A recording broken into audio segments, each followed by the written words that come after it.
Shalom, shalom, brothers and sisters. Shalom, shalom. Welcome back to the channel. Welcome back to trumpetscall. I'm AmarYaH. I pray that you are holding on to faith, amunah, and holding on to hope during these times. Thank you for joining me once again on the channel and for another session of our Turah Tidbit. In today's session of our Turah Tidbit, we're going to be talking about rejection. We have begun our series on rejection in our Sunrise Manna series, and we will have our concluding message on that topic in just a few days. But today, I wanted to talk to you regarding rejection from the perspective of the root, from a tree and the root of that tree. If rejection was a tree, what importance would the roots serve? If rejection were a tree, how would we destroy a tree that was producing bad fruit? What would be the best method? So we're going to be talking today about not only exposing the roots of rejection, but also ways in which those roots form in our lives. So if you want to get rid of a tree, especially a big tree, you could cut it down. But there's always the chance that it could start growing again if you leave the roots intact. So going after the root is going to be the way in which you get rid of the tree. And so, for example, this tree on the screen. This is the angel oak tree in Charleston, South Carolina. And it is a tree that has lived a long time.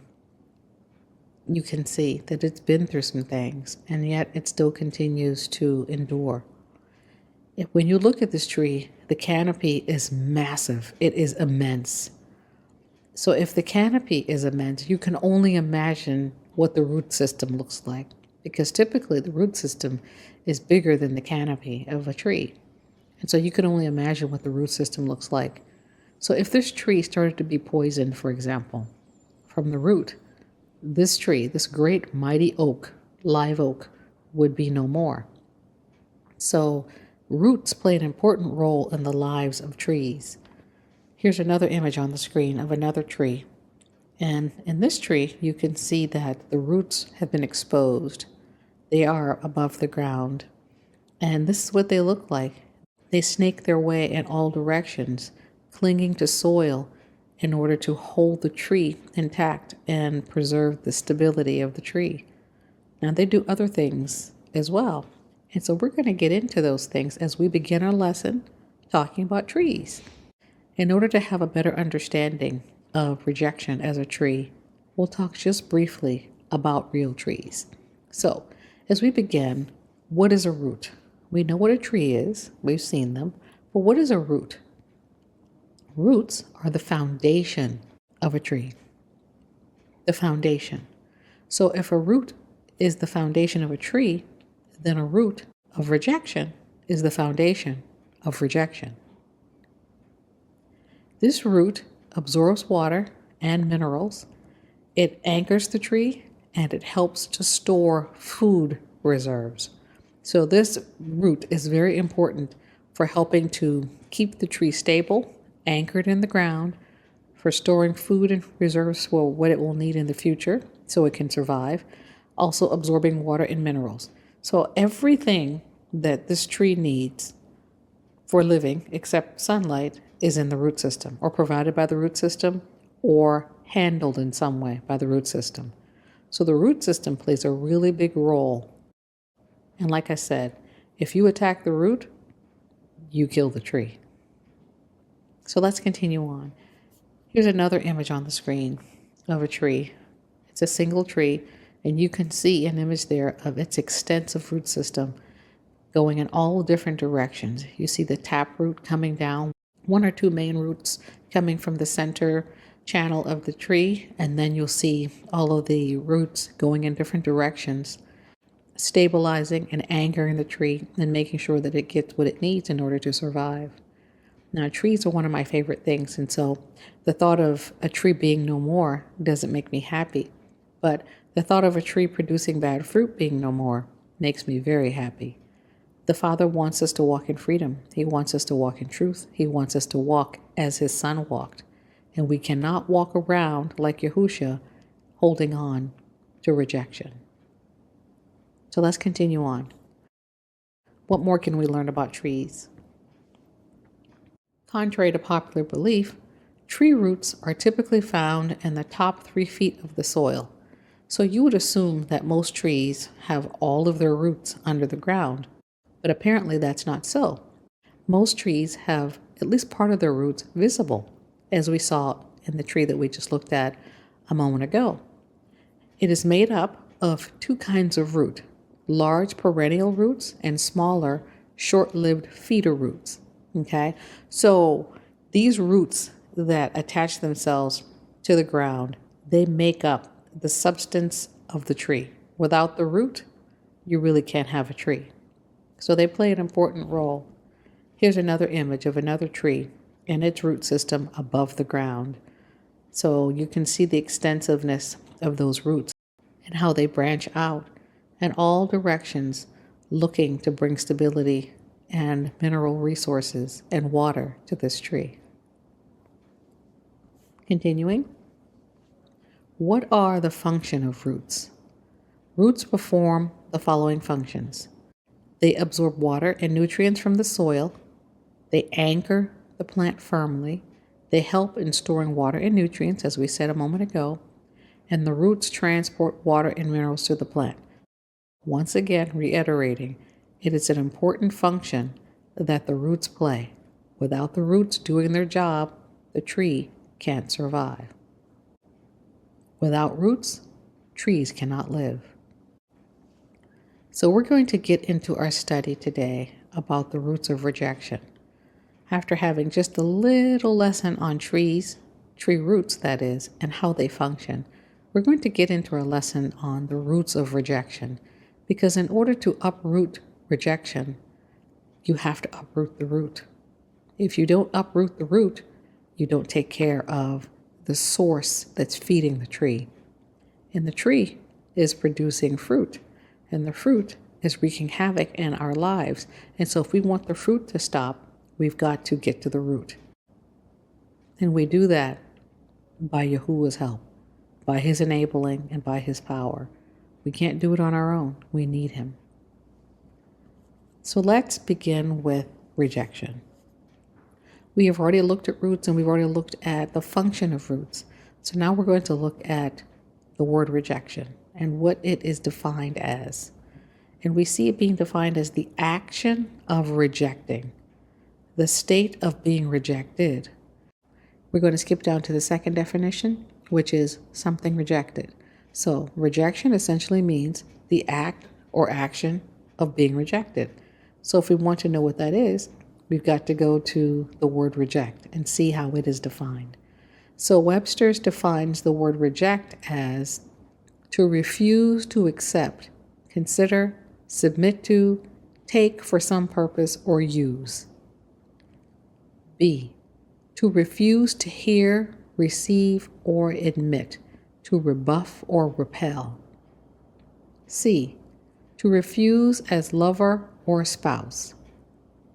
Number 2, an obsolete definition of the word reject is to cast off, and that obsolete definition of the word is actually used in the scriptures. So it's not obsolete to us. It's accurate. It's what we want to see here, to cast off. Number 3, to throw back, to repulse. And number 4, to spew out. We are reminded that Yahusha said he desires that we be hot or cold, because if you're lukewarm, we get spewed out of his mouth. The idea of being spewed out is the same idea of being rejected. Okay? So we're going to continue on. It also means to subject to immunological rejection. The word reject as a noun means a rejected person or thing, especially one rejected as not wanted, unsatisfactory, or not fulfilling requirements. So if something just doesn't cut the muster, it is rejected. And if it does not cut the muster, it is called a reject. So something that has been rejected is called a reject. The Hebrew word for reject is ma'ak. Ma'ak. It is a verb and it means reject, despise, to lightly esteem. It is also defined as to abhor, to cast off or cast away, to contemn, despise, disdain, to become loathsome, and to refuse. Also to spurn, to disappear, to become loathsome, to melt away, to reject, to become a reprobate or utterly vile. So the idea here behind the word reject is to cast away something from you that is not desirable at all. So it's not desirable, you reject it, you rebuff it, you repel it, you cast it away from you. It is a loathsome thing to you, so you get it away from you because you do not desire for it to be in your life. So we're going to go to the scriptures here and see what the scriptures has to say about the spirit of rejection. Now, you don't see the spirit of rejection in the scriptures. You don't see it listed, but you see it referred to using other words. So in Mashli, Proverbs chapter 15, verse 13, we read, "A joyful heart makes a cheerful face, but when the heart is sad, the spirit is broken." A sad heart and a broken spirit is one of the tenets or the components of the ruach of rejection. It's very difficult to feel happy in your heart or in your ruach, in your spirit, when you feel as if no one wants to be in a relationship with you. In Mashli chapter 17, verse 22, "A joyful heart is good medicine, but a broken spirit dries up the bones." It's as if the very stuff of life, your very desire to live, is dried up. So the ruach of rejection brings torment. It really does. And also Mashli chapter 18, verse 14, "The spirit of a man can endure his sickness, but a broken spirit who can bear?" We're going to continue on in 1 Samuel chapter 15, verses 24 through 26. "And then Saul, he is king, he said to Samuel, 'I have sinned, for I have transgressed the commandment of Yahuwah.'" So a little backstory here. We have King Saul. He was given a mission by the Father to go and destroy a group of people, and he did not do it the way the Father told him to. The Father told him to destroy everything and everybody, and he didn't do that. And he's going to give us the reason why he didn't do that. And he goes on to say, "And your words. So I have transgressed the words or the mouth of Yahuwah and your words, Samuel." Because, why did he do it? Because I feared the people, the Am. Am is the Paleo-Hebrew word for people. I feared the Am and obeyed their voice. We're going to talk later on in this lesson about the fear of man. When you fear people and you do what they want you to do because you're afraid that they won't like you or accept you, this is the spirit of rejection. So we see King Saul here suffering from the spirit of rejection. Verse 25, "Now therefore, please pardon my sin and return with me, that I may worship Yahuwah." But Samuel said to Saul, "I will not return with you, for you have rejected," there's that word again, rejected. "You have rejected the Debar."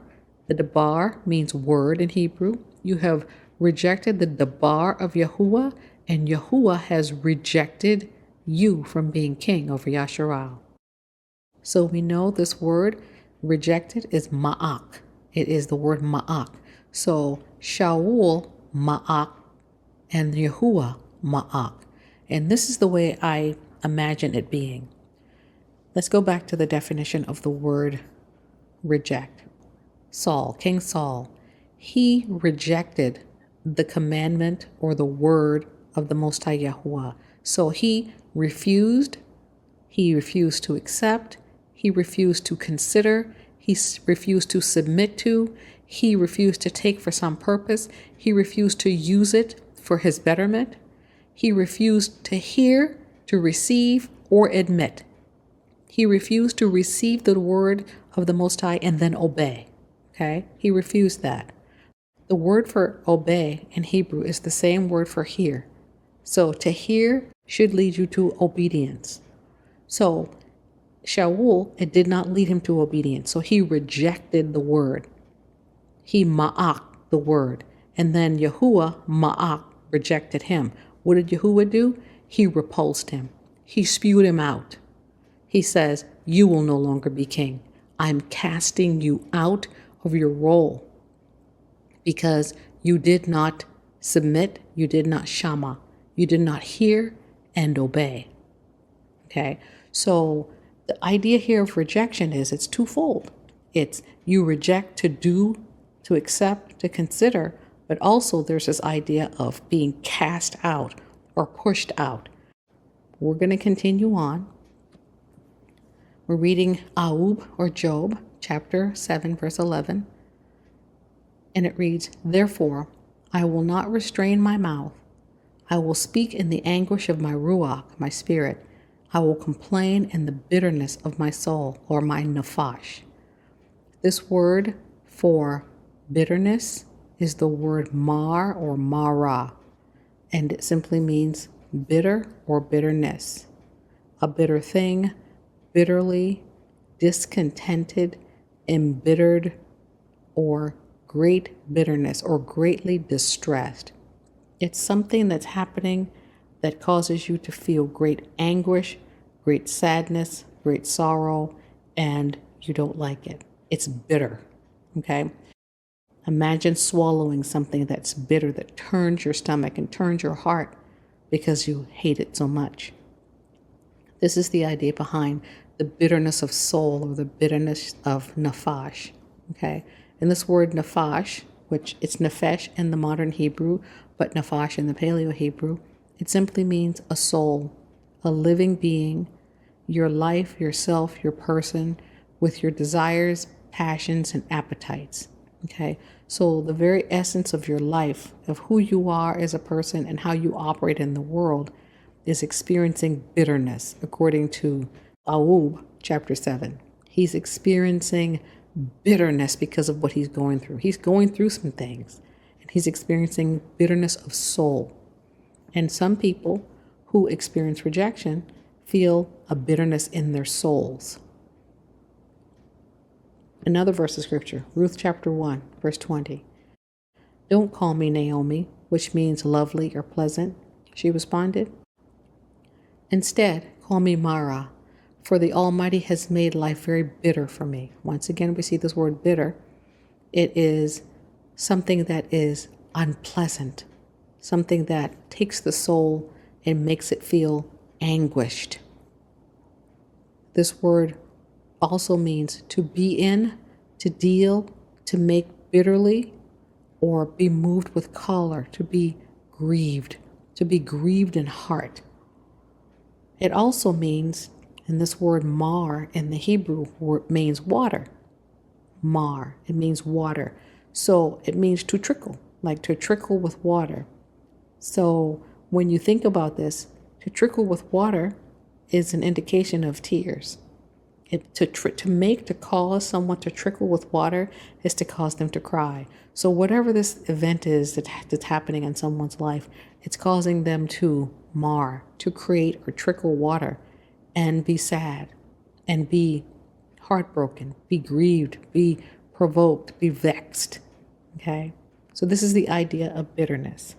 So I would like to summarize by saying that the tree of rejection, remember, we're seeing rejection as a tree. The tree of rejection is like a bitter tree with bitter roots, and as a result, it can only produce bitter fruit. Mara, bitterness of soul. So someone who suffers from the ruach of rejection is producing bitter fruit, and their lives feel constrained, vexed, sorrowful, sad, awful all the time, because their lives are being affected by the fruit that's being produced by this tree that has a very prominent place in their lives, with a root system that's thriving, that's getting all the water and nutrients it needs in order to continue to feed the trunk so that the branches could receive what they need so they can continue to produce bitter fruit. I want to take a look now at this image of a tree. Let's say, for instance, that this is a tree of rejection. And look at how sparse it looks. Look at how lonely it looks. Look at how forlorn it looks. But it has roots and it has branches. And these branches and these roots, they represent something. So we're going to look at the roots first.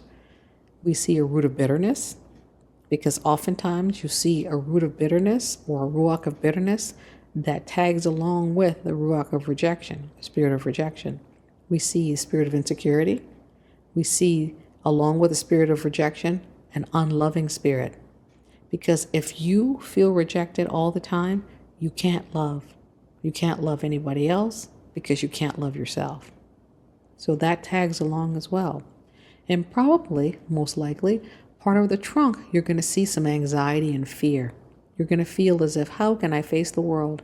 These people hate me. How can I face the world? And so as a result of feeling the bitterness, insecurity, the rejection, the unloving spirit, and also the fear and anxiety, you find yourself feeling responsible for everybody. You've got to make people like you. You've got to make people accept you so that you can like and accept yourself. So you find self-pity in your tree, abandonment in the tree, hurt, disappointment in the tree, lots of pain. You see hopelessness and loneliness in the tree. You see despair, feelings of suicide in the tree. You see feelings of heaviness and grief and depression and distress in this tree. You see branches of offense and branches of nervousness, branches of self-hatred, self-loathing, distrust. You see branches of lust, fornication, pornography. Why? Because when you're so anguished, you want to do anything to try to bring pleasure to yourself. And oftentimes, this branch does that. You also see a branch of inadequacy and a branch of a broken heart. The Father sent Yahushua HaMashiach to bind up the brokenhearted. And if he sent Yahushua to bind up the brokenhearted, that means that the Father is well aware of the ruach of rejection, and the cure for it has already been sent. Hallelujah. So here are some additional fruit from the tree of rejection. An inability to receive love, as we mentioned, inability to love others. Insecurity, we mentioned. Withdrawal. You withdraw yourself from others because you can't bear to be around people who you believe reject you. You feel suspicious. You are socially awkward, socially shy. You isolate yourself. You try not to go to those parties or those events where you're going to be looked at too closely. You have a fear of failure. You have a fear of man. The fear of failure makes you not want to do anything, and the fear of man makes you afraid of what people will think and what people will say. And that is what caused King Saul to act in accordance to what the people wanted and not what the Father wanted, because he had a fear of man. He needed the approval of people in order to feel good about himself. And that is a criteria and a circumstance of those who suffer from the spirit of rejection. We see people pleasing, which is the praise of man. We see the fear of man, but also the praise of man. The fear of rejection itself, meaning you feel the rejection and you fear it, so you do whatever it takes in order to not feel it. But you end up feeling it more because you lose respect for yourself, because you see yourself doing things that you know you shouldn't do just to get people to like you. We see lots of daydreaming, people trying to escape their lives and escape their reality. We see comparison, comparing yourself with everybody and anybody. If I was just as good as she is, if I was just as good as that person over there, oh, if I had her money, oh, if I had her hair, or if I had her body, oh, if I had his car. Comparison, comparing your life with someone else's. You feel responsible for everything and everyone. You feel like it is your job to make sure everybody's taken care of. You feel like it's your job to make sure everybody's happy. You can't. That is not your responsibility to make sure everybody's happy. It's not.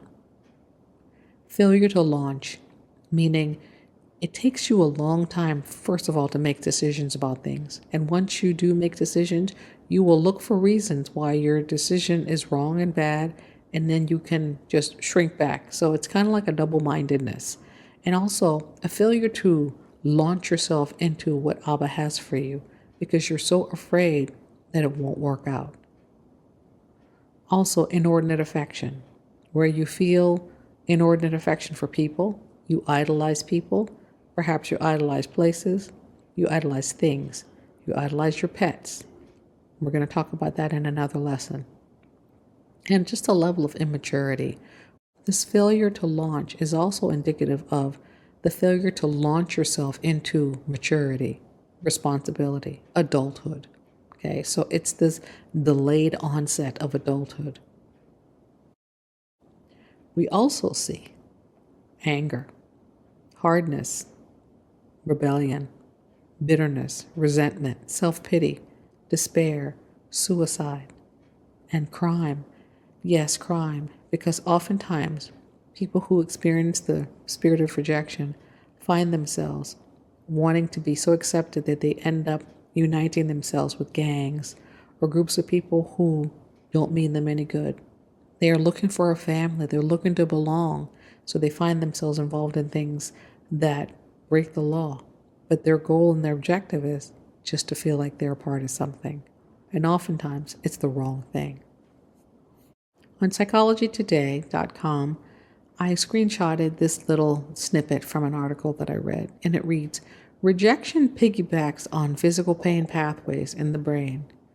fMRI studies show that the same areas of the brain become activated when we experience rejection as when we experience physical pain. This is why rejection hurts so much, neurologically speaking. In fact, our brains respond so similarly to rejection and physically to pain that Tylenol reduces the emotional pain rejection elicits." Imagine that. Taking Tylenol for emotional pain. Your heart is broken.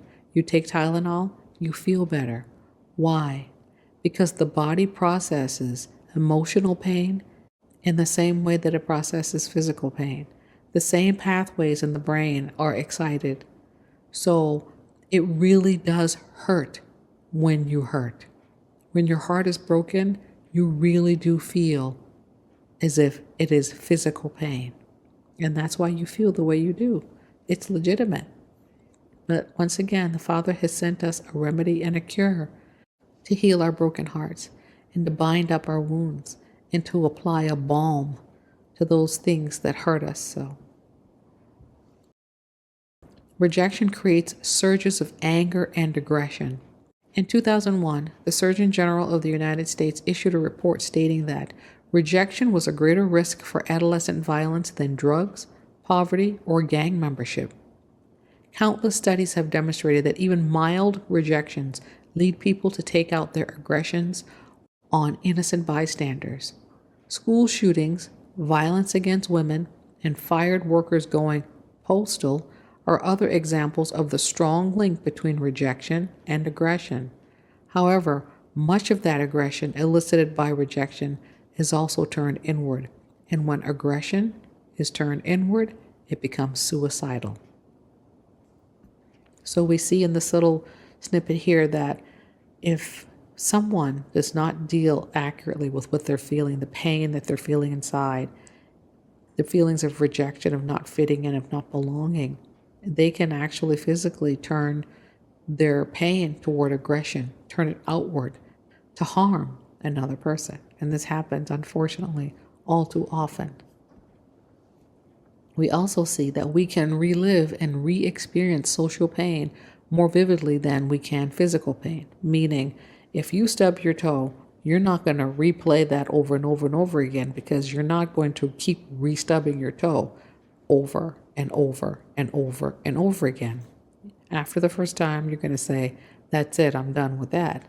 But if you have a bad memory, a memory of pain, a memory of being rejected, a memory of being called a name, a memory of being set out to be rejected, of being betrayed, you're going to relive that memory over and over and over and over again. And you're going to elicit physical pain as you do that. Try recalling an experience in which you felt significant physical pain, and your brain pathways will respond, meh. In other words, that memory alone won't elicit physical pain. But try reliving a painful rejection. Actually, don't. Just take my word for it. And you will be flooded with many of the same feelings you had at that time, and your brain will respond much as it did at that time, too. Our brain prioritizes rejection experiences because we are social animals who live in tribes. Yes, we do. We live in tribes. We are social animals, and we care about one another. At least we're supposed to. And we're supposed to have these connections with one another so that we can treat each other the way we want to be treated. And when we do it Abba's way, it works out beautifully. But when we venture off into another way, it creates pain and rejection and angst and spewing forth and rejection and all kinds of horrible, awful things. And the Father is the only cure through His Son for these things. So now we're going to talk about roots of rejection. We've talked about the tree. We've talked about the fruit that it produces and what that looks like in our lives. We've talked about some of the physical and physiological circumstances that arise as a result of the spirit of rejection. We've talked about how it affects people's lives. We're now going to talk about the roots. How do they form? How do these spirits of rejection form in people? Where do they come from? We have 3 categories of how they're formed. The first is in utero, or in the womb. The first on the list, generational curse. In many cases, some of us are born with it. You were born with a generational curse toward rejection, because if your mother carried the ruach of rejection, or your father carried the ruach of rejection, in most cases, so will the children. At least 1 or 2 of them, if not all of them. Okay? So it is important that we deal with our rejection so that we don't pass those things on to our children. If you have rejection, in most cases, so do your children. Another way in which rejection, the root of rejection is formed, is a wrong or bad timing for the child. So you say to yourself, this is not a good time. You find out you're pregnant, you go, oh no, don't want to be pregnant right now. And you start telling yourself how awful it is and how you don't want to be pregnant and you don't want a child. That transfers. A root of rejection has formed in your child. It has. It's a spiritual thing. And the root is formed because you did not want the child. And now the child feels that. And the child carries a root of rejection because he or she was unwanted. Sometimes there are financial constraints. You say you're a husband and a wife and you go, well, we can't afford a child right now. And then you find out you're pregnant and there's this argument back and forth between, well, we can't afford to have a child. And going back and forth, once again, a root can be formed in that situation where the child feels spiritually what's happening and feels as if he or she is a burden. The next on the list is the fear of being a parent. Perhaps you just don't think you'll be a good one and you fear being a parent. And so feeling that and being pregnant creates a situation for your child where they feel all that you're feeling as you're carrying that child in your womb. The fear of childbirth pain or fear of complications. Once again, if you hold on to these things for too long, they can transfer over to the child just by virtue of having that child in your body. Conflicts in your relationship. So perhaps it's a situation where you were unmarried, you were dating someone, perhaps you have a baby daddy, or you have a marriage and the marriage is in trouble and you find out that you're pregnant if you're a woman and you really don't want the pregnancy because you're already upset with the person that you're married to, or if you're in a baby daddy situation, you're already maybe broken up with this person and this person maybe has a child with someone else or maybe several children, and it creates this conflict in your mind and heart and you really don't want to be pregnant for somebody who you're not even dating anymore. All of this can be transferred to the child, and the child develops feelings of rejection before they're ever born. Contemplated or attempted abortion. If you or the product, almost, of an abortion, it transfers. We are spirit beings, and we can sense things in the spirit, even if we're not aware all the time of what's going on. And you can sense something. For example, if you walk into a room and someone has been talking about you, you walk in the room and you can tell something. You sense something. You don't know exactly what happened, but you're like, wait a minute. I feel as if I was the topic of conversation here. How do you know that? How would you know? In some cases, you could be wrong because you're paranoid, but in some cases, you could be right because you felt it in the spirit. So children are spirit beings as well, and they sense things as well.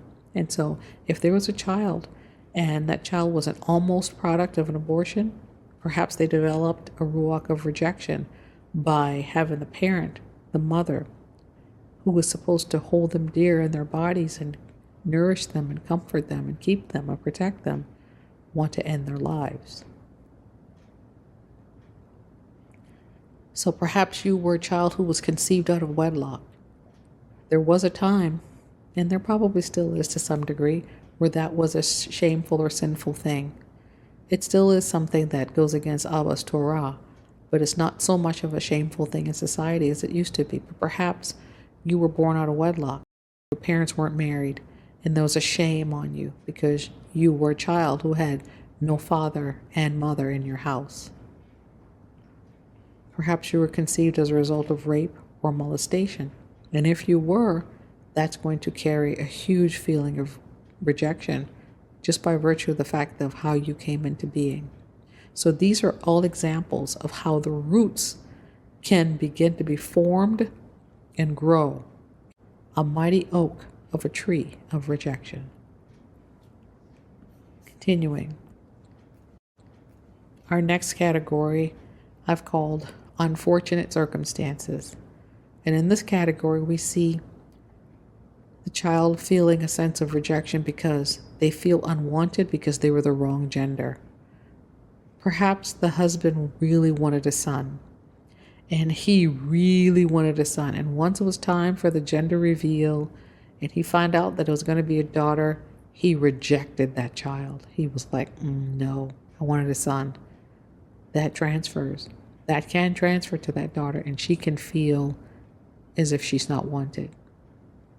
Physical or cognitive disability, such as Down syndrome, Asperger's, or autism, or diseases, physical disabilities of any and all kinds, can create a situation where the parents are like, you know what, I didn't sign up for this, I don't want this, and then the child feels rejected. Also, we can see situations where the child is deprived of a meaningful relationship with their mother or father. Perhaps they're just not there. Or perhaps they are there and they're emotionally distant. They don't spend time with the children. They have no interest in spending time with the children because they've got ruachs of rejection or other things going on in their lives, and they just don't have time for the children. A spirit of rejection can form as a result of that as well. Or perhaps the parent just isn't there. Perhaps they're in one day, next day they're gone. They come in, they've got to go away for long periods of time, and you have to go live with a relative. An absentee parent, it creates a situation of instability for a child, and spirits of rejection, roots of rejection can be formed there as well. And also, in situations where parents have to work, and then you may have something of a latchkey child where they come in, they let themselves in, they make their own meals. They are essentially their own parent because the one parent is by themselves raising the child and they have to work.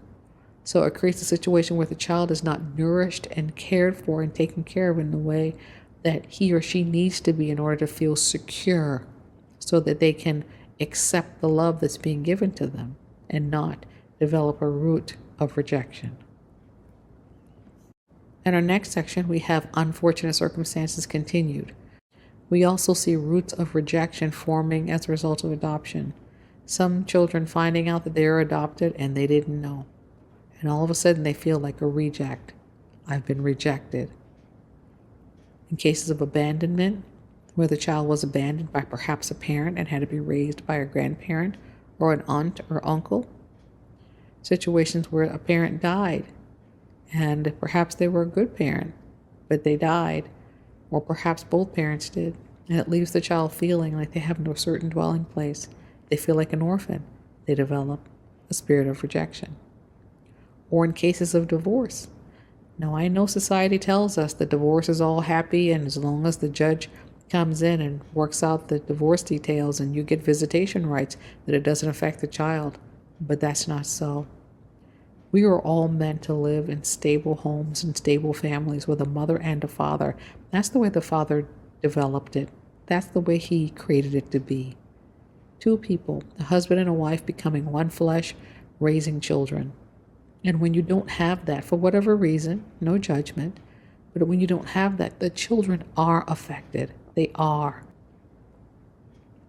You also see situations where a spirit or a root of rejection can form in sibling rivalry, where you have one or two or three or four siblings, and where one or two of them, or even all of them, are always vying for attention from their parents. They're always trying to get the best grades or do the best tricks on their bikes or making sure they clean up their rooms or whatever it is. They're all trying to impress their parents so they can be loved. And this rivalry can create a ruach of rejection or spirit of rejection because of the one sibling who always seems to do it just right, and maybe the others feel like they can't ever measure up. There can also be feelings of jealousy that develop in these situations where one sibling is jealous of the other who's getting all the attention. We also see situations of favoritism where a parent, for whatever reason, favorites a child, say, this one's my favorite.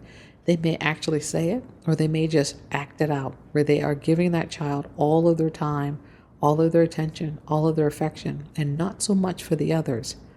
That transfers. A child can develop a feeling of rejection by seeing how their parents favors one child over another. And perhaps there's no father in the home. Fathers play a really important role in the lives of their children, both sons and daughters. Sons learn how to be men from their fathers, and daughters learn how to be treated by men from their fathers. And so if there's no father in the home, it's going to create a lot of anxiety for children as they try to find their place in the world.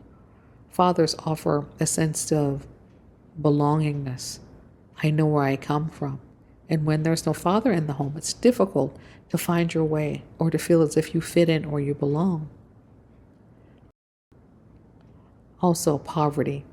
Living in poverty, eating hand to mouth, not knowing where your next meal is going to come from, or not being sure of your dwelling place, maybe being in a situation where you feel like you could be evicted at any time. It creates a sense of instability, which can lead to a feeling and a ruach and a root of rejection. Our third category is called victims of abuse, verbal abuse. And we all know what that looks like. Saying things to people that hurts them, that wounds them to the core. And that verbal abuse can come from really any source. It could be foe, it could be family, it could be friend, it could be a stranger. And it doesn't take much for you to become wounded by something that somebody said. We also see abuse happening in terms of bullying in school, in churches, in camps, on the internet, wherever you are, people can bully, and that can lead to feelings of rejection. Teasing, though we're talking about merciless teasing, where people are cruel, or they're picking on some aspect of some person's personality or their physical body that they can't control. Perhaps they have big ears, or small ears, or big lips, or perhaps their skin's really dark, or perhaps their skin's really light, or perhaps they have kinky hair. Whatever it is, they can control it. So it's not something that should be the subject or object of somebody's ridicule. It's not right and it's not fair. But people have to hold up under situations where they feel teased mercilessly over something that they can't control, and it makes them feel less than. Perhaps the child or person is socially awkward. Perhaps they're a nerd, or they're unpopular, or they wear glasses or braces. This can create a situation of being and feeling rejected because you don't quite fit in. People don't want you around. They don't want to play with you. They don't want to hang with you. And you end up feeling and carrying this root of rejection where you feel unwanted. And perhaps there's been physical abuse by your parents, siblings, a bully, a neighbor, a stranger.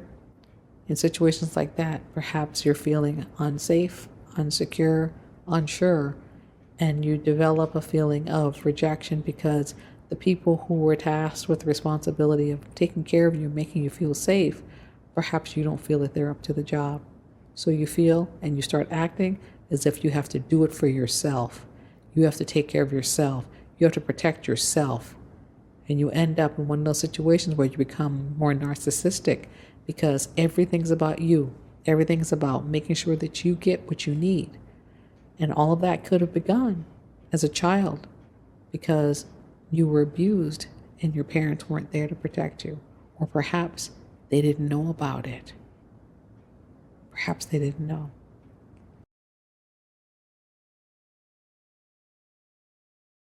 There's sexual abuse. This is another situation where Ruach, spirits, roots of rejection can form.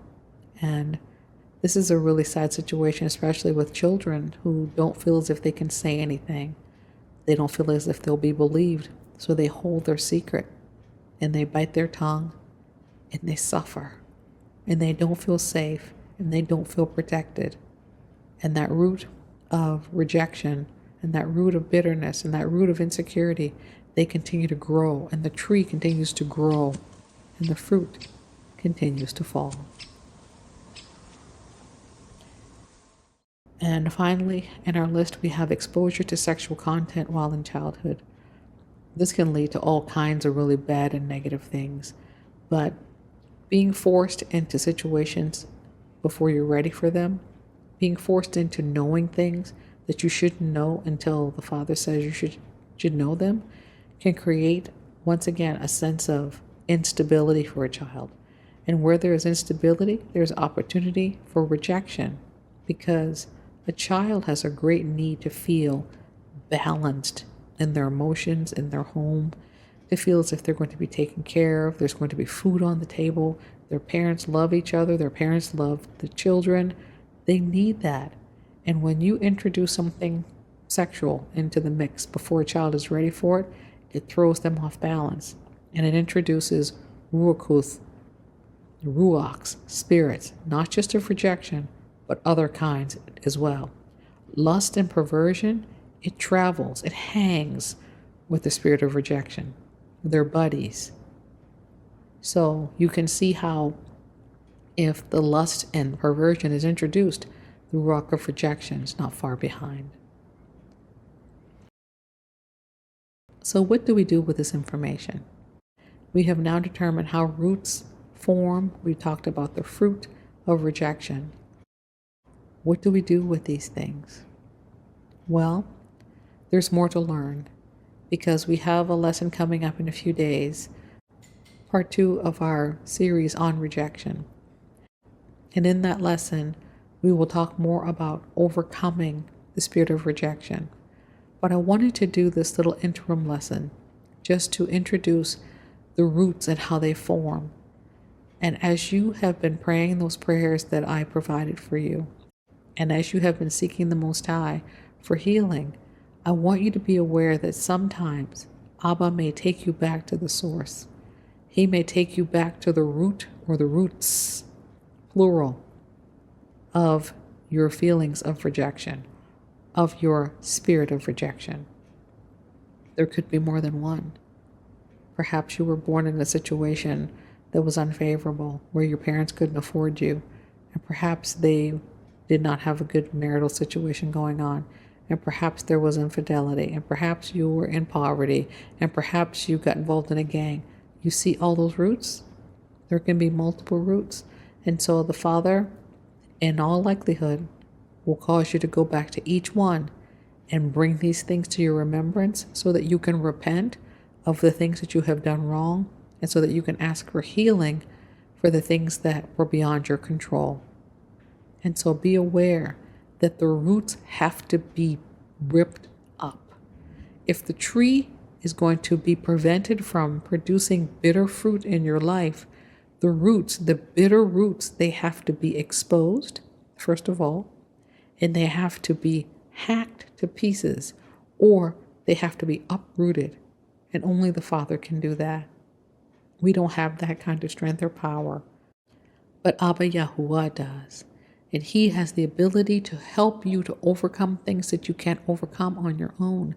But you have to have the courage and the willingness to go there.